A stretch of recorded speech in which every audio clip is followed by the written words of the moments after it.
ပါရှင်ဒီနေ့ချက်ပြပေးမှာတော့ spicy ကစွန်းရလေးပဲဖြစ်ပါတယ် spicy ကစွန်းရကြော်ပါစီထည့်ပါမယ်ရှင်အင်းဆုံးစီကိုဒီဟင်းချက်တဲ့ဇွန်လေးနဲ့တစ်စုံနှစ်စုံနီးပါးလေးထည့်ပါမယ်ရှင်နှစ်စုံတော့မပြည့်ပါဘူးရှင်ဘာဖြစ်လို့လဲဆိုတော့ကစွန်းရဆိုတာကစီလေးနဲ့လေးများလေးထည့်မှစိမ့်စိမ့်လေးနဲ့စားကောင်းတာပဲဖြစ်ပါရှင်ပြီးရင်ခဏလေးစီချူတာကိုစောင့်မယ်နော်ဒီစိတ်လေးအရင်ကောင်းပါတယ်စီလေးသုံးတာလေးစိတ်လေးပါလိုက်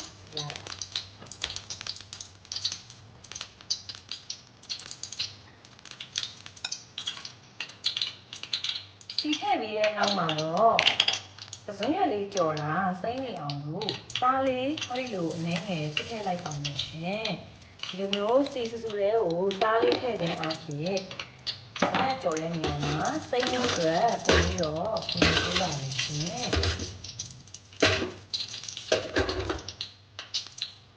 စီစူတာကိုစောင့်နေနေချက်တုံဖြူလေးနဲ့ငွေလေးစိမ်းကိုဓာပြားလေးရိုက်ပြီးတော့နုံနုံလေးစင်ထားပါမယ်ရှင်ကဲဒီမျိုးစားထည့်ပြီးတဲ့နောက်မှာနုံနုံစင်ထားတဲ့ချက်တုံဖြူနဲ့ငွေလေးစိမ်းဓာပြားရိုက်ပြီးတော့နုံနုံစင်ထားတာလေးတွေကိုထည့်ပါမယ်ရှင်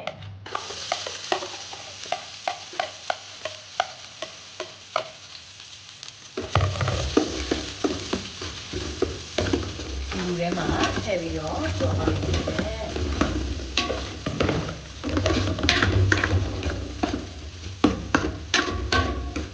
းဆုံးတဲ့ချက်တုံဖြူလေးကိုဒီမျိုးစီဘူးထဲမှာထည့်ကြော်ပြီးတော့တက်ချင်အားဖြင့်ပထမရဲ့အနံ့လေးကိုအုပ်တိုင်ပြီးတော့အရသာအတွက်ဆိုရင်လည်းဒီလိုပြီးဆုံးလေးတွေထည့်ထားတဲ့အတွက်ကြောင့်မလို့ဆက်ဆက်ကလေးနဲ့ပကောင်းလေးစားရမှာရှင်ချက်တုံဖြူလေးတွေနည်းနည်းလေးရဲလာပြီးကျွတ်လာပြီးတော့ငှက်စီစိမ့်အနံ့လေးလည်းငွေးလာပြီးဆိုလို့ရှိရင်တော့ကစွန်းရက်လေးတွေကိုထည့်ချမှာပဲဖြစ်ပါလို့ရှင်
ချက်သားမုတ်လေးအငင်းငယ်ထည့်မယ်ရှင်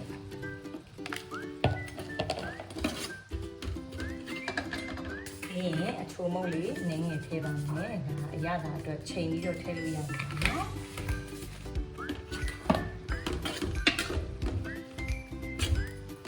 ကဲအဲ့ဒီနောက်မှာတော့စက်တိုက်လေးမှွေလေးရုံပါပဲရှင်ဆိုရင်ကလေးကအယောင်ဆိုလို့ရှိရင်လည်းစိမ့်ပြီးတော့ရတာလေးရလေဆက်ဆက်ကလေးနဲ့ဖြစ်နေမှာတေးချပါပဲနော်